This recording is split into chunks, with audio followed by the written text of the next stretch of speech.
we have with us Dr. Erdal Ozkaya. He is the CISO for Standard Chartered Bank in the UAE. He's going to be talking to us about for building a complete security infrastructure, a company needs both a red team and a blue team.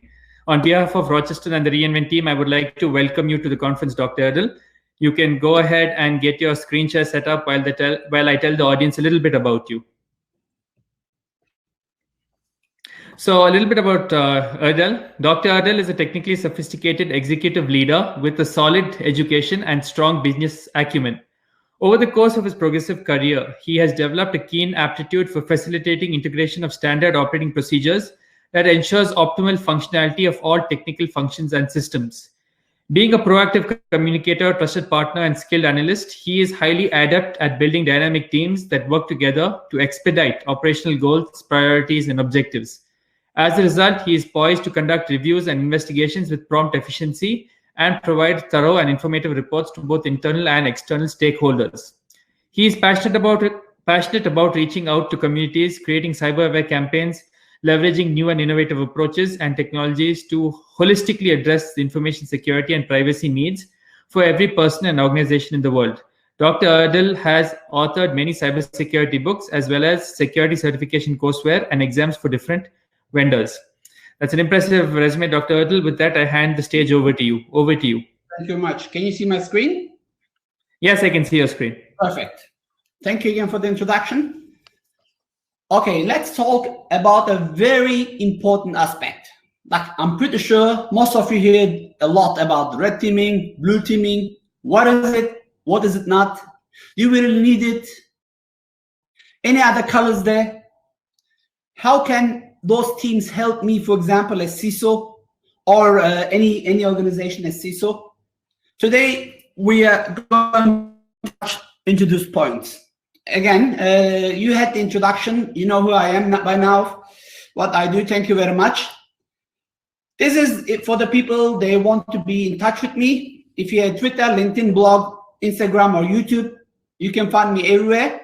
The surprise for today is, if you tweet about this session and follow us, me and Rocheston, I'm going to give you free ebook of your choice. So the first book, Incident Response and the Age of the Cloud, is still not out. Hopefully it's been scheduled to be mid-February out, but the rest of the books are available. So all what you have to do is tweet the most retweeted 5 liked or retweeted 5 tweet Twitter will gonna win a book. So a book which costs like $35–40 in Amazon or in Pack. All right, I think this is a nice surprise. All what you have to do is follow us in Twitter. All right, why do we need those color teams? Are they going to be helpful for us, or are they just additional cost? You know, IT is usually the cost center. Regardless how important what we do, for any business, we usually are a cost center. Business has to make money to be able to pay us so we can protect them. This was the mentality for so many years. But the cybersecurity threat landscape has involved so much that, honestly, now, finally, organizations understand that IT and security is not just a cost, it's an enabler. It is who helps you to generate money. For example, us. I mean, I'm not here to talk about Standard Chartered Bank, but you know, we are a bank, right? I work for a bank, or you can get another bank you like. Think about them. So if you shut down technology, what kind of banking can you do? In other terms, technology helped a lot during pandemic as well, right? The organizations, they were able to complete their digital transformation, were able to have less effect during lockdowns. You could just get your device, work from home. Where some organizations, they did not do that, had big challenges. So why I'm telling you all this? Because we all dream about a secure infrastructure. We want our devices, you name it. This could be anything and everything, to be secure, regardless where it is, in my data center, in the cloud, in a mobile device, in a PC, in a Mac, in a Linux, I really don't care. All what I care is how can my data or my customers' data be secure? What do you need to do? Of course, I'm not going to the basics of you have to have defense and depth strategy. You have to have a CISO who understands business and, of course, cybersecurity. No. Today, I'm going to talk about more the aspect of why do we need penetration testing? Why do we need continuously testing internally, not just externally? Let me start with a different example. We all dream to buy a car, unless you have a car. If you're lucky enough, if you can afford it, you can buy a brand new car, then your job is a bit easier. But somehow, I think we all bought a second-hand car. Or okay, at the moment I'm driving, for example, a Mercedes-Benz AMG, but my very first car was a Toyota Camry in 200,000 kilometers, and it was like 15 years old car. That's how I started until I was able to work my way up and buy a brand new Mercedes-Benz AMG. But when I bought that car, I had, honestly, I'm an IT guy, a security professional. Especially back then, I had a very limited income and I had no clue of cars. What I did is I went, to advertisement, to an app, find out, back then, what app? It was a newspaper. In the newspaper, I found the car I want. I went, I liked the car, honestly. But I liked the car and the look, but, 200K car. I was not sure what was changed. I was not sure if the car would take me for, good enough time because I was putting back then a big amount of my money as investment to the car. What I did is I invested $300-400 and I called the mechanic who checked the car for me. He gave me the assurance the car is good enough and it should not give me major problems. Honestly, I did drive the car for multiple years after that before I sold it. So why did I give you this example? I didn't know what to do. I called someone who understands. This could be, an external consultant, for example. You are a CISO. You just been appointed a CISO, or you just applied to a job and you've been appointed as CISO into a brand new organization. If you're building everything from scratch, it's okay. But when you take over of this organization, what do you know about it? It's like the car. Yes, you understand security, but to have a proper security, you have to understand everything end to end. You have to know your assets. You have to know your people. You have to know the weaknesses, the gaps, the vulnerabilities. You have to know, understand the business as well. Back to my banking example. Remember, if you ask me, any bank in the world is a technology company. Yes, I'm not talking about Microsoft, Apple, Oracle, whatsoever, or Komodo. I'm talking about, a bank which is a technology company, because a bank cannot operate, honestly, without having the apps or without having the technology, without having the infrastructure behind it.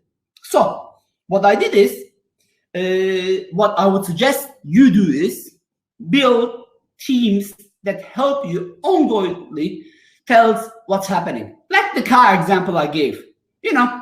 Buying the second cars, you have to look at the car market, the prices, you have to check the paperwork, and then, there are some steps where you check into the car and you have to have proper maintenance.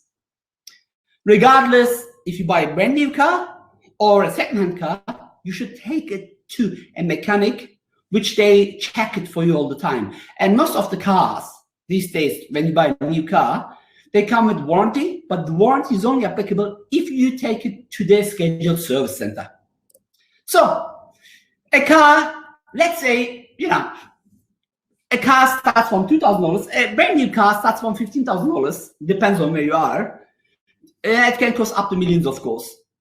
So even when you invest in $15,000, you take all the necessary steps. But what about an organization? which is most probably much more valuable than your car, or which is enabling you to buy the car. What are you doing to invest, or what are you investing to protect the organization? So what are you doing in terms of cybersecurity? First, you have to know your threat actors. If you know your threat actors, if you're in a bank, your threat actors is going to be most probably, hackers. Anybody could be a threat actor. If you're a government, it's going to be most probably nation states. If you're a technology company, it could be competitor. It could be someone who wants to steal your IP. Regardless what the organization is, you have to know your threat actors. Knowing your threat actors will help you to build a better cyber strategy. Besides that, you have to know your weaknesses. If you know what you have in your organization, I have Windows XP, I have Linux, I have iPhone 6, I have Android 9. All right, knowing this will tell you the weaknesses as well, right?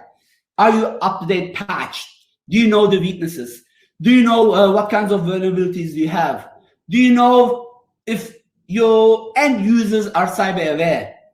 So knowing your weaknesses will help you build a proper defense. On top of it, knowing the technology will help you to get empowered. So putting all this together, knowing the threat actors together with your weaknesses and technology will help you to master your defense. With that, I would like to start finally. What is red teaming? I'm pretty sure you heard the term.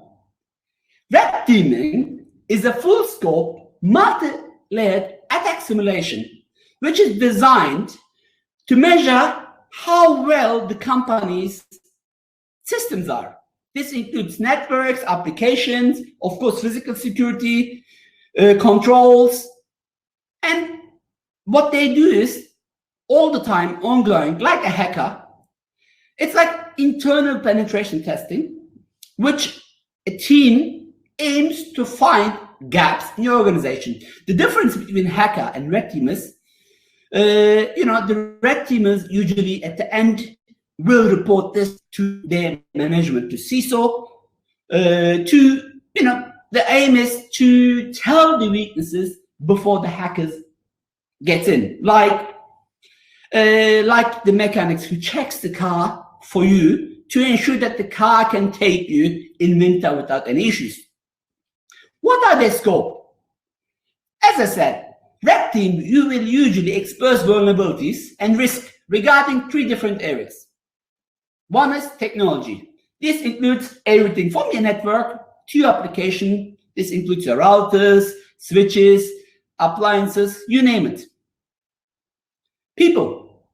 Yes, we still know that there is no patch for human stupidity, which means we have to ensure that our end users are contributing towards our security.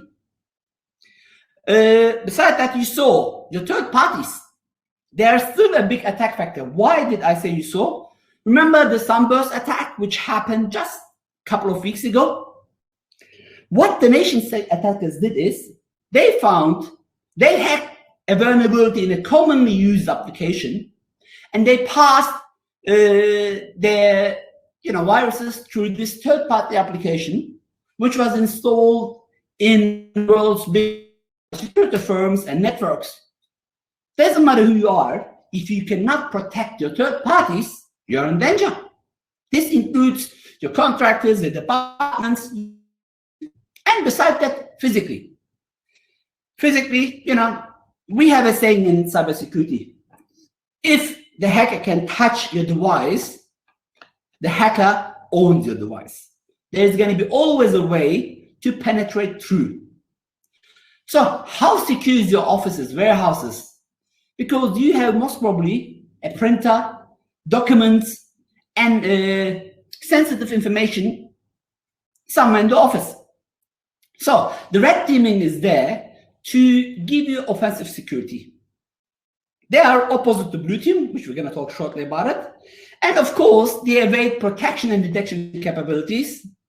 to simulate real-world attacks without harming you.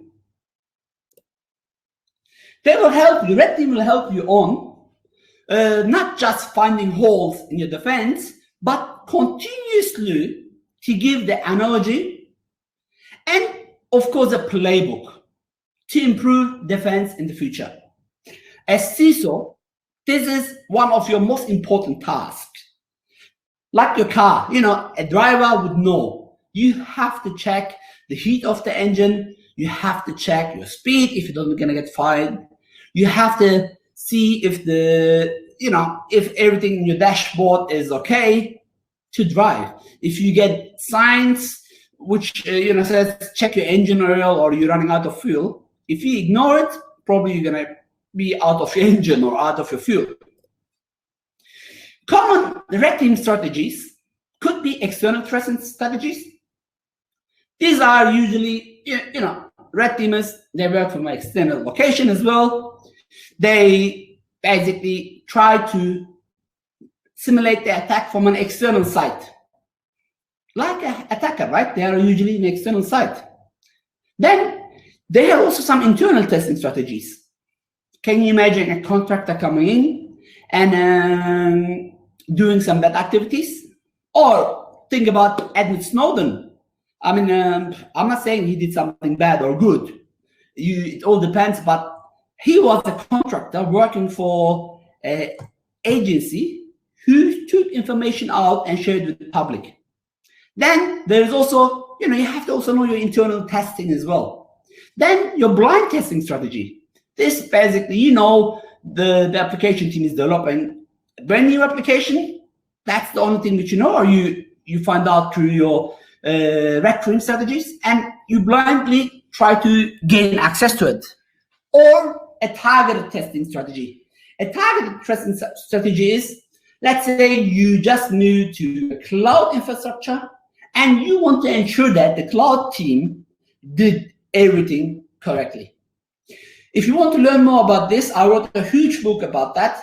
You can just purchase or tweet about the session, follow me in Twitter, and as I said, 5 winners is gonna win the book.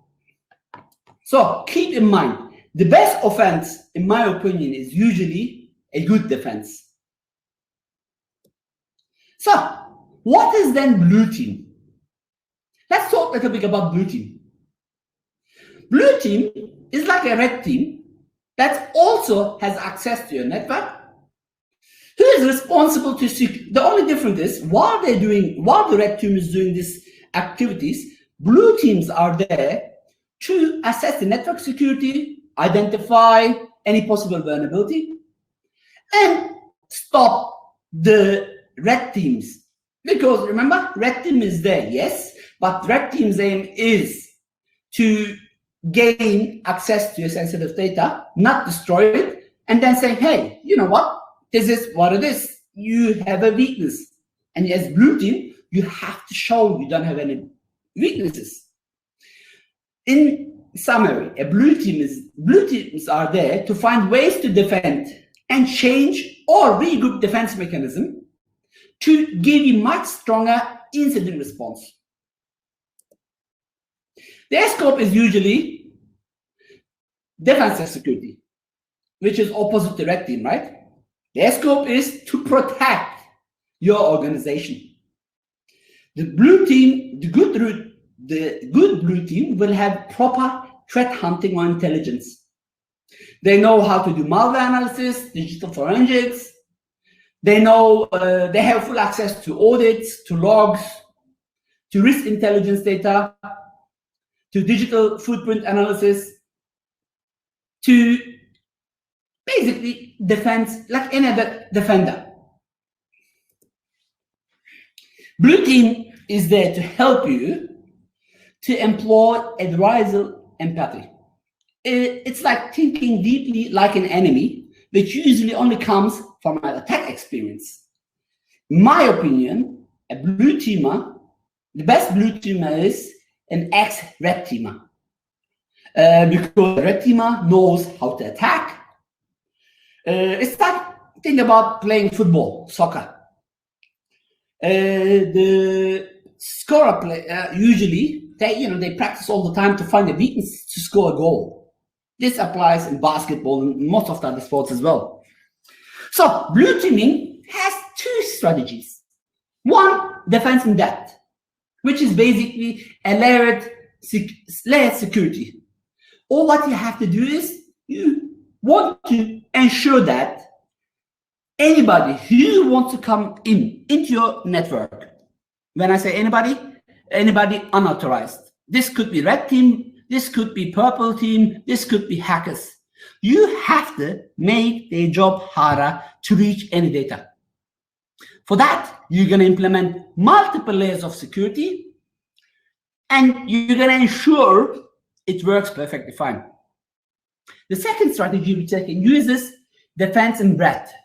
This is again a brand new strategy that combines the traditional security approaches with the new security mechanisms. And what it does is, we always talk about OSI layers. 7 layer plus the 8 layer, which is the human. They look into each of these layers, starting, data link network, all the way to application, to ensure that you are secured end to end. In my opinion, all blue teams are defenders, but not all defenders are part of a blue team. I hope you understand the difference. Blue teams are experienced defenders. They understand also red teams, in my eye. And back to my session title, if you want to have proper cybersecurity, secure infrastructure, that's why you need a red team and a blue team. All right. What are the differences between a red team and a blue team? Let's talk about this a little bit. First of all, what do you need to know? There are separate teams. While red team is using tactics to attack and offense to test the blue team's expectation, and of course, it will help the blue team prepare proper cyber defense. The red team aims, as I said a few minutes ago, to find holes to ensure that blue team didn't overlook on anything. Look, if you look in the Verizon Data Breach Report 2020, you will still see misconfigurations are a big attack vectors. I don't know if you watched, we had a Reinvent conference a few months ago, and there I talked about the art of cyber defense. You can go to Reinvent's website or to my YouTube channel, watch this session. There I talked how this report can help you. For the ones, please go to my YouTube channel. You can watch it, or from the Rocheston website, they have a link where you can watch it. So back to the topic.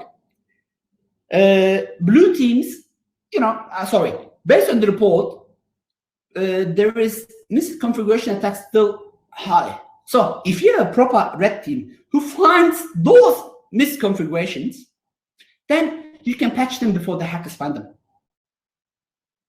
This is showing this is good enough for you to invest on those teaming. At the end, keep in mind, they are not enemies. Yes. It's like, think about in a training session, let's say you're a boxer, before you go to an action match, you practice with your trainer. Of course you fight with your trainer, but this is a practice session. You will not give your knockout box to a trainer, right? This is exactly what red teamers do. They will not knock you out, but they will help you to be better, actually. I can talk about skills all day, but I wanted to give you top 4 red teaming skills. First of all, if you want to be a red teamer, you should be able to think outside the box. You should know your assets. When I say assets, I really don't care which operating system you use, which cloud provider you use. It's most probably Microsoft, Apple, Amazon, or Google, right? And of course, Alibaba as well. I really don't care what you use. For your operating system, Linux, Microsoft, iOS. So you have to know, depending on your assets. You have to have penetration testing and social engineering skills to be successful. The desired blue team skills are, being organized. Why? You have to work with the team together to defend. You have to know, you have to guess, you have to feel how attacks are going to happen. You have to be detail-oriented. You have to have analytic skills, especially when it comes to cybersecurity and threat profile.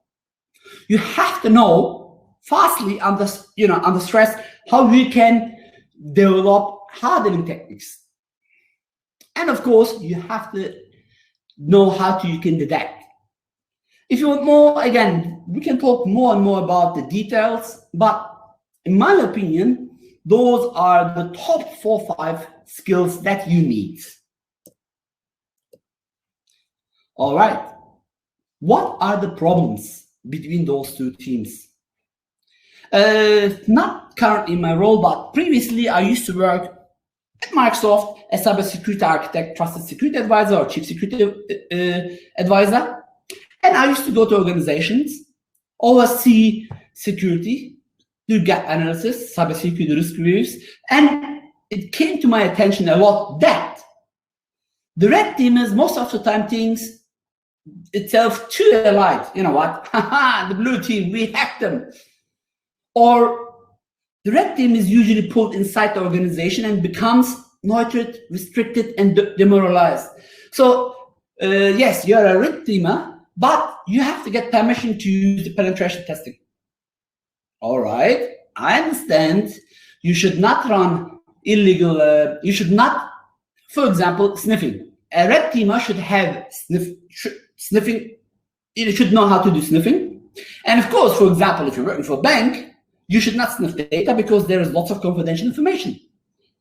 But I assume your red teamer has the clearance to be able to do that, because doing that sniffing, the aim is not to see the financial transaction, but the aim is to see what if someone comes in, can they do proper sniffing? Is this packet encrypted? What kinds of packet is traveling inside the network? It's like a blood analysis, right? When you go to a doctor, they took a tube of blood and they analyze it. From there, they can tell if you have your vitamin levels, if you have any diabetes, if your cholesterol level is high and low. You give the doctor permission to look into these details for your own health. In my opinion, that's also red teamers. But unfortunately, in some organizations, red teamers are just penetration testers. The main difference between red teamers and penetration testing have a scope. They come in a certain time in and a certain time out. The other thing is, the red team and blue team are not designated to interact with each other on a continuous basis, which is okay, which is normal. As a matter of course, they don't share lessons learned on its side effectively. That I understand. But if the reporting structure, I'm not saying go to, every time you find a hole, hey, blue team, look what I found. No, but you have to have a proper reporting structure where someone, as manager, can interact between those two teams and give you the best advice to secure your environment. Don't forget, information security management does not see the red and blue team as part of the same effort. Yes, they should not share information. The management should be different, or the metrics should be different. But at the end, while the other one is trying to protect, while the other one is trying to attack, the main aim is to ensure that those attacks, which is being used in real life, let's say the Sunburst Attack, as soon as they found out, they get the details, they didn't know about it before, they should run the same attack vectors, or while the blue team, for example, gets the hashes, should scan the environment to see if this hash has been retro hunted to see if these hashes exist in the environment. The red teamers should try to use the similar attack tactic to see if the defense that you have is good enough to detect it. Of course, once they're in, they should report this in a way that you can patch the environment as soon as possible. So the unifying team is getting the red team and blue team to agree on the shared goal of organization improvement and not to introduce yet another entity into the mix. They are separate, but they are better together. Is this all for you? No, we still have like 11 minutes time, and of course I want to talk a bit more. I'm pretty sure you started to hear purple team, yellow team, whatever. What is this purple team? This is the new mindset these days. Purple is a cooperative mindset between attackers and defenders working on the same side. It is a function rather than dedicated team. The true purpose of the red team is to find way to improve the blue team. So purple teams should not be needed in an organization where the red team and blue team does the proper job. But as I said, I went to many organizations and I noticed this was not there, and then this purple team came through to ensure that, you know, two different teams, they work in the same goals. Again, if you have proper red team and blue team, in my opinion, purple team is not needed. There are many different feedback regarding this.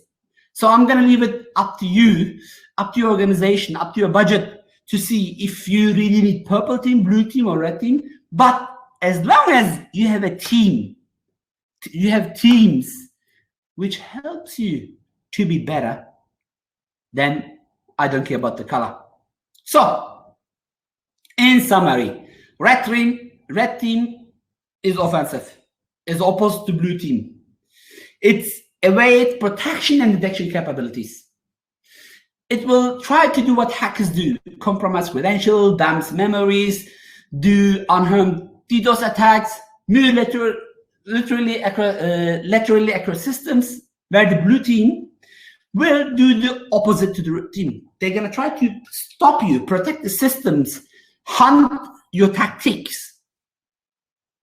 If not, if those two functions does not work well, then purple team is going to collaborate the security. They're going to create a function to cooperate, to test, to improve your detection and defense. And of course, improve both offensive and defensive skill sets. Because at the end, there is, you know, I think every month more than 3,000 new malware. I think every day, what every month. Last year, we had more than 150 million malware samples found based on Komodo cybersecurity team. So purple team is going to be there to have end-to-end security collaboration between teams. Is this all? No, unfortunately not. There is still like 8 minutes, and there is many other colors that we can talk about. There is something which they call yellow team, orange team, green team. Honestly, in my opinion, if you have proper red team and blue team, the rest is just details. But I want to talk about those colors as well. At least you understand if someone talks about these colors. Yellow teams, they are usually the creators, the builders, the software coders. Usually a great attack vectors because developers, they love to have their own testing environment in production. They love to have full access. I understand, you know, they're creating a software which is going to run in production. But while creating this, while developing this software, security is not always in mind. So having a separate color will maybe tell, okay, red team, you know, this is yellow team area. Don't be harsh. You know, you can put a proper scope, maybe, you know, just talking hypothetically. What is a green team? A green team is there to enhance security automation with design and code. You know, we started to be changing. But if you ask me if there is one good thing what COVID did is probably enforce organization to digitally transform. And automation AI is going to be one of those transformation methods. We spoke about blue team, red team. I think you understand by now what they do. And purple team. At the end, it's a wheel that can be used to look at the details. Orange, I forgot the orange team. This is the facilitate interaction and education. At the moment, for example, in our bank, we have a CISO awareness team. If you really want, you can call them orange team. They are neither red team or blue team. They're independent, but they collect information on red team findings or blue team's recommendations. If you really want, you can call them orange team. I have nothing about it. But as long as you have the below part in an organization, you should be more secure. Don't forget, purple team was a cooperative mindset, right? And it is a function. Honestly, this is, if you look into the triangle, you know, this is a security triangle. So whatever you do, your security should not break the ease of use, the functionality, and the control.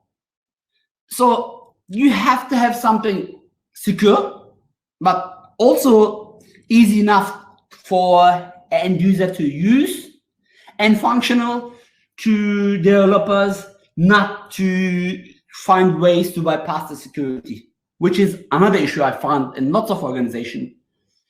I went to an organization, they spent hundreds and thousands of dollars into a consulting firm, build zero trust.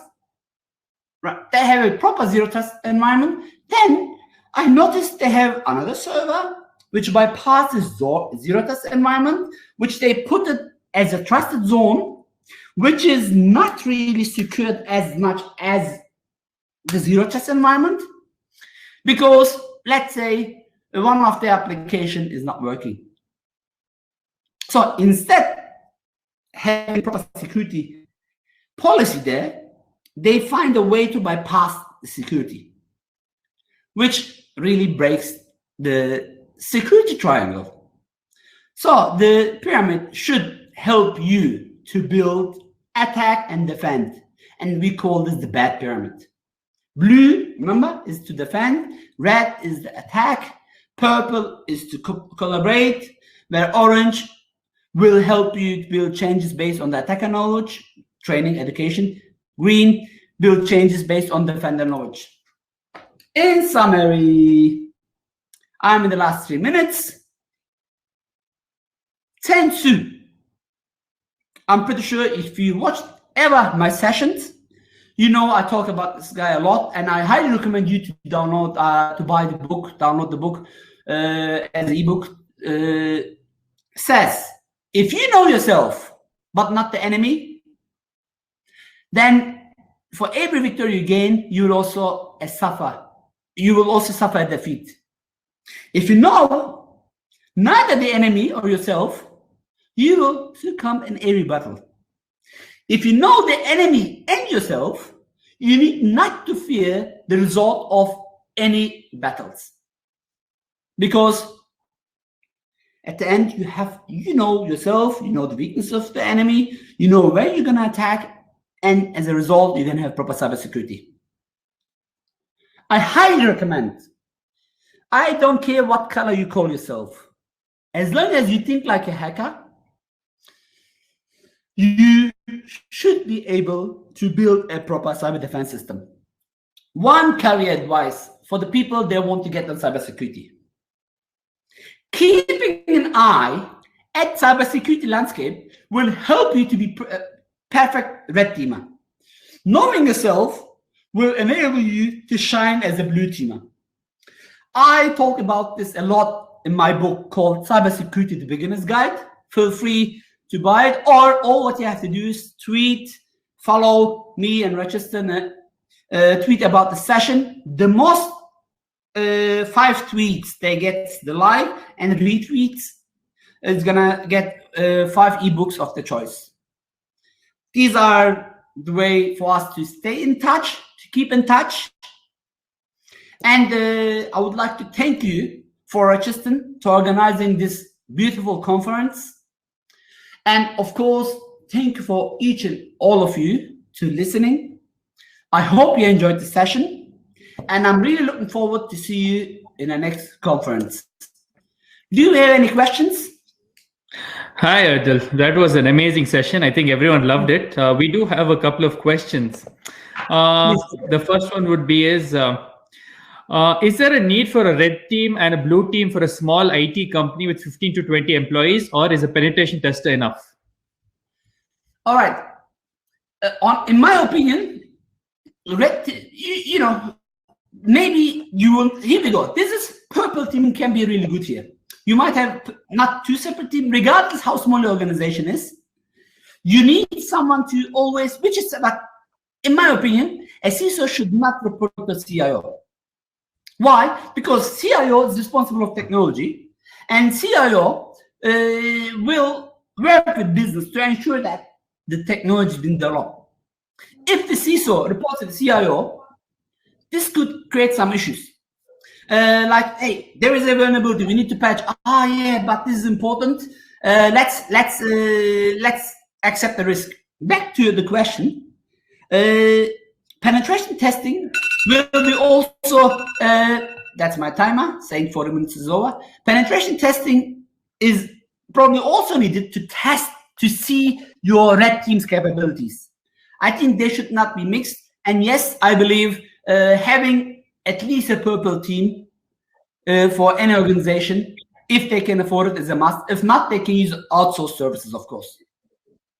Okay. The next question is, can you enlighten us on job opportunities for a beginner pen tester? And how challenging is it going to be for a beginner? All right. Beginner. Look, every organization needs somehow beginners, because it's really hard to, it's not cheap to employ experienced pen tester. But I saw people, they call themselves penetration testing gurus. They come only with Kali Linux, they run Redis scripts, and they think they're doing penetration testing. So it's really how you invest into yourself. Look, no, as I said, my first car, first I rented bus. I used to walk miles. I used to change a bus in Sydney, Australia. Walk 1 mile, get into a train, then to a bus to arrive at work. Then I bought a 200,000 kilometers car. Then I bought a 100,000 kilometer car. Then I bought a 0 kilometers car. So the more experience I gained, the better I became. I would highly recommend. You might be a junior. Go look. Happened to me when I was born, grew up in Germany. Then I moved to Australia after I get married to my wife, because she didn't want to move to Germany. My English was not perfect, and when I started to go to organizations and give totally free IT support, totally free. My friends used to make fun of me. I was married. My wife was getting more money than I do. And they were, saying, hey, at least go work in McDonald's, you'll get no money. But I prefer to work for free those days to gain the experience. If you look today, I am sitting in a global bank as a regional CISO, responsible of multiple countries, responsible of thousands of systems, where my friends, they were making fun of me. Yeah, some of them became managers. Some of them really became good on what they do. But, I'm not trying to say I'm better, they're worse. No, I'm trying to say is the more you work, the more you spend, the better you become. I hope this answered the question. Thank you for that. Talking about how experience is key, and always focus on the experience instead of money initially, and it will take you wherever you need to go. The last question is, now a lot of networks were focused on basically keeping outside actors from getting into your network. Now with COVID, the entire landscape has changed, and you have people working from home. So you will need people to be able to connect to your network from all around the world and all different locations. It's no longer a centralized protected environment. Now, how do you go about conducting penetration testing for a more open environment such as that? Actually, I talk about this in the session. Remember, there is the red team, there is 4 scopes. Inside, outside, blind.